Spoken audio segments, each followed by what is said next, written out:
So we are at the furthest back, lowest area on our property.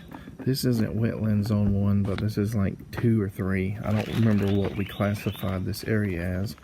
We have mayhaws back here. We have that experiment with the Brazos bill, I believe avocado. We have a Dunkin' grapefruit. We're experimenting with some other stuff back here, even creating another bed. But just on a whim, I decided to plant my pink guava here.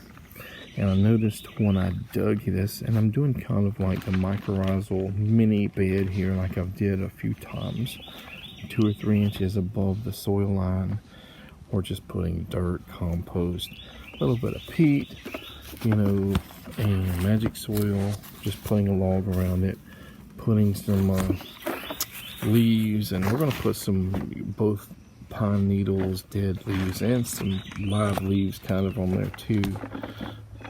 What are you doing? You're filling that hole there with expensive peat moss that we really don't need to fill here. That we really don't need to fill here because nobody walks there and the tractor doesn't really need to get in that area. Right? Right? Right? Why?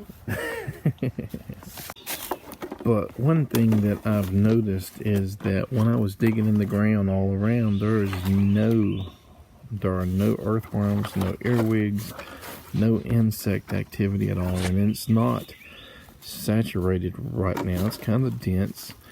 There are oaks, you know, everywhere and stuff like that, roots, small ones, you know, that's probably a 10 or 12 foot oak tree there. But to me, this is different between Wetlands Zone 1 and this slightly lower area. Yeah, I would not breathe that stuff in, boy. See, I don't know if he's trying to be a help or a hindrance. But we're going to get to why we brought that out. What is that?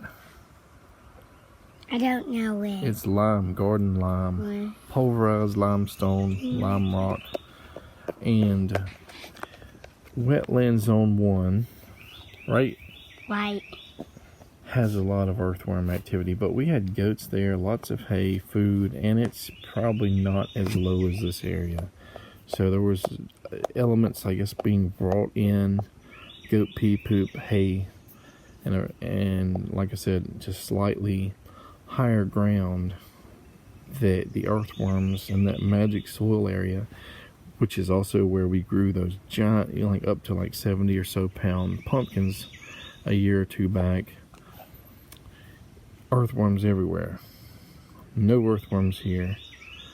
So to me it sounds like this area that has been like not mulched, not worked in many ways, just is probably too acidic, despite all this organic leaves and stuff, all these sweet gums, maples, magnolia, oak, camphor, probably a few other things constantly falling on this forest bed here.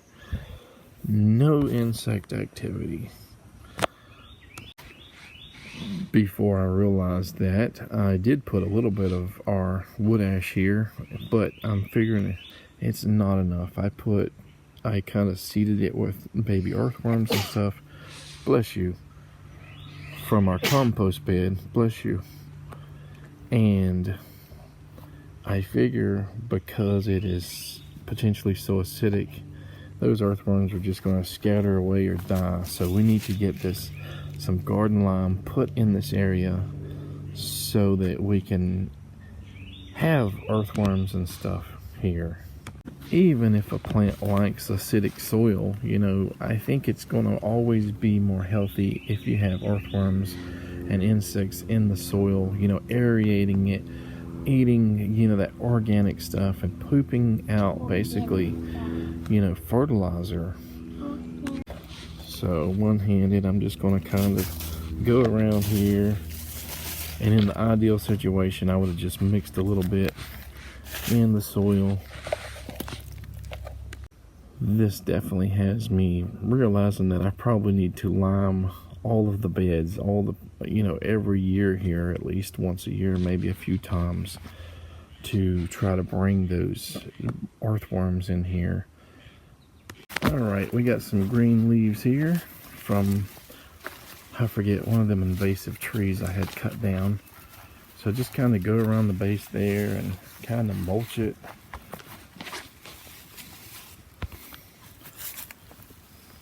You're doing an amazing job, Jonathan. Put some on the back here, maybe. That is perfect. Wow. Good job. You're going to be my little helper, my little garden helper, right? Right. So I really didn't plan to plant this guy, but it's stressed out so much between the winter and the spring. Has like half of the stalk or trunk or whatever and limbs have just died, and it shot out some new ones. Some of the new ones died, but it does have some vigorous growth kind of around the base here, and it's starting to flower, and I do not know if it's going to survive the next winter. Hopefully it does. Maybe we'll cover it and hope for the best, but if not, hopefully we'll have at least one thing of fruit this year, and yeah, we might try to air layer something off of it. But as you can see, it's got some more buds there. It's already had one there. There's some down there, and I think we got one little guava off of it earlier this year, and it had two. One of them just dropped or squirrel got or something. They're not that cold hardy. We're kind of in the zone 8B, 9-8, and this probably is like a 9B or 10 zone plant, so it's probably listed as tropical. You putting that there? But randomly I see people have successes with these. They either cover them or they don't cover them. Don't really need poison ivy over there on that, but hopefully you don't get it all over your fingers now. I'm not allergic to poison ivy or Virginia creeper or anything like that, but I'm not sure about him. But some people just set them and forget them, and they end up just finding a bunch of fruit, around here, and for whatever reason they have a perfect microclimate. I wanted to do this in sort of a wet area. I thought of Wetlands Zone 1, but I don't know. I looked it up and they like full sun. So, I mean, there's trees around, but there is at least a full sun area right there where it's going to get all that midday sun, some morning sun, some afternoon, maybe slight evening sun. And it's going to get it throughout the day, but also probably have some protection from that evening sun that roasts a lot of things in Florida. I haven't gotten the design 100% on Wetlands Zone 1 either, so I'm not sure what else I can plant there, especially stuff that's going to be 8 to 15 foot or whatever. I do have a couple things that I need to plant in that area, and I need to figure out smaller things like ground covers and grasses and stuff like that. But yeah, this guy just did so bad in the pot, and I ended up bottom soaking it with water to try to make it happy. That would like perk it up, but we bottom soak it all the time now, and that could cause root rot. So that's another reason we're putting it in a wet area, yet we're putting it to...